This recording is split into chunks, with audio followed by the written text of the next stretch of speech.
Our final stop is New Orleans East for a Jamaican classic prepared by Jessica Dandridge-Smith, director of the Water Collaborative of Greater New Orleans, an organization that focuses on water justice. At the home of her grandmother, Betty Palmer, and with support from her mother, Dinah Campbell, Jessica makes Escovitch Fish, a salute to her late grandfather, Cecil Palmer, who established New Orleans' first Jamaican restaurant. Today we are making Escovitch Fish, which is a traditional Jamaican dish. And the reason why I chose it is because it's something that my grandfather made for us as a family, but also made at a lot of festivals. Escovitch is typically made with red snapper, but any white flaky Gulf fish can be used. The scales and fins of the fish have been removed. Traditionally, and for Escovitch fish, you normally actually keep the head on for it. Boneless fillets can be used instead of whole fish. I like to start with a little bit of thyme, some black pepper, a good amount, and then some onion powder, and ginger. I like a lot of ginger because I like the flavor, but I know sometimes it's a bit pungent. And then this is not a typical way to do it. I put Creole seasoning on it.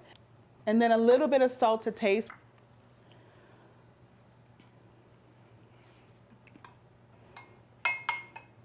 So we're just mixing that up. And then the most important ingredient in all Jamaican cooking is Scotch bonnet peppers. Even though these are dried, they came shipped straight from Jamaica, so right from the source. So as you see, I'm using just like a little teaspoon. And again, this is enough for all of the fish. So now that the seasonings are all mixed, I usually like to use gloves for this part. Again, I have the fish in. I'm just gonna squeeze a little lime juice on them.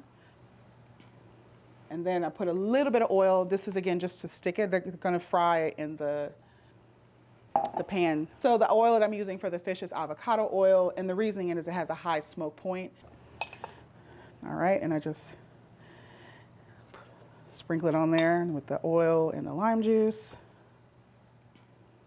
I'm gonna rub it in, and I'm gonna turn them around in just a moment.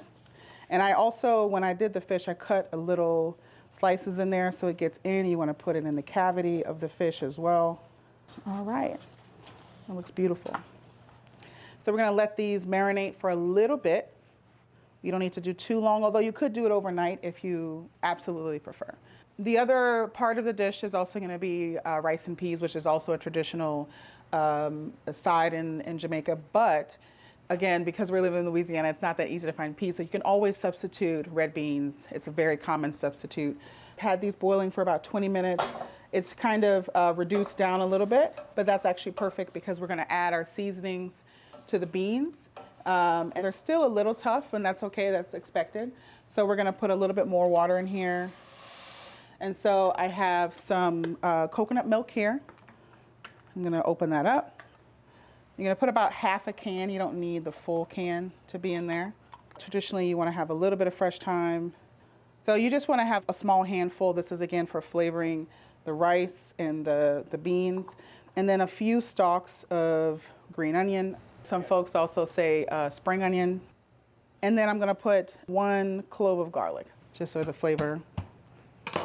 And put that in there. And I'm gonna let that boil up for another 10 to 15 more minutes because, again, the beans are already a bit soft. All right. So I have the beans getting cooked in there. They need to kind of get a little bit more soft. You want to put it on a medium-high heat because we're really trying to get a nice fry on them. I'm going to put a good amount of avocado oil because, again, we're frying. These are 5 whole fish, so you need a nice amount. And that's pretty good right there. While the oil heats up, Jessica reminisces about her grandfather. So my grandfather had the first Jamaican restaurant in New Orleans. He immigrated here in the 70s, opened up his restaurant in the 80s with my grandmother. Over time, he started doing Jazz Fest and French Quarter Fest and Gumbo Fest. He probably did every festival in the city at one point. He passed away, and then suddenly, overnight, I was like, I guess I have to cook. But now, me and my mom run the business all together. My grandmother still helps, she still pitches in. We just do one festival though. We just do Jazz Fest. And these are actually our Jazz Fest aprons. I always feel, after watching him for so long, that he's always with me when I'm cooking. I feel his spirit all the time. The avocado oil is nice and hot. I can feel the heat rising from it. And so now I'm gonna add my fish to it. I have, like, again, these are whole fish, so I could probably add comfortably maybe 2 or 3. I have 1 headless fish from my grandmother who requested no head. So we're gonna let those be and fry up for, give or take, I would say about 5 minutes, because we're gonna put the sauce on top and let it finish cooking later. So we don't wanna overcook that fish. The lives of Jessica and her family were turned upside down when their homes were destroyed by Hurricane Katrina's floodwaters. Now, as director of the Water Collaborative, she focuses on water management and hazard mitigation. She gave testimony at a House Congressional National Resources Committee and has advised other countries on climate resiliency strategies. Even though we're focused on New Orleans as a solution hub, we're also really, really interested in taking the work that we've done here and bringing it across the nation and across the world. In Louisiana, we have major water quality issues because communities living below Baton Rouge, or which is the state capital, Southeast Louisiana, we all drink water from the Mississippi River. So we drink everybody's agriculture runoff, everybody's contaminants, everybody's pollutants. Being a city that's over 300 years old, we have a lot of lead lines, and so we focus on ensuring that that's mitigated. And when we're not focusing on water pollution, we're also thinking about accessibility and affordability. It's super tender. Look at that. That's what we want. That nice crisp like that. And it's ready to go. I've transferred some of the bottom parts of the pan. So if you look inside here, we have some of that, the crust and the thyme, and some of that, again, that fish oils that are in there. I'm gonna let that take about a few minutes to heat. But right now, I'm gonna check on our beans. So we have our dry beans there, and as you can see, they're nice and soft. They're starting to break apart, which is exactly what we want. I'm gonna cover this so it can start to boil for a sec, but I think our pan should be in a good place. So we're gonna take some carrots, some red bell pepper, some yellow bell pepper, and at the bottom that you can't see, I have some white Vidalia onions. Just pour it in there. There's no particular way to do it. It's hot. You hear that sizzle? I'll let that cook down for a second. Put my lid on, let that heat do its job. It looks like the water is boiling. This is a great time to add the rice. And so here again, I've washed this rice already. It's nice and ready to go. This is a nice heavy pan, so hold your pan. I'm just gonna drop that in gently. And then I'm gonna stir that in. I'm gonna give it about 10 minutes to boil, and then I'm gonna let the rest of it steam out so it won't be overcooked. And now we're gonna check on our vegetables. Look at that, you can already smell it. We're gonna add a little bit of seasoning to this. The vegetables are seasoned with whole allspice cloves, salt, black pepper, onion powder, minced garlic, and ginger. I'm gonna stir those in as well. It's already getting translucent. All right, so I have here about 2/3 of a cup, depending on how you look at it, I don't know, but just a little bit of vinegar here.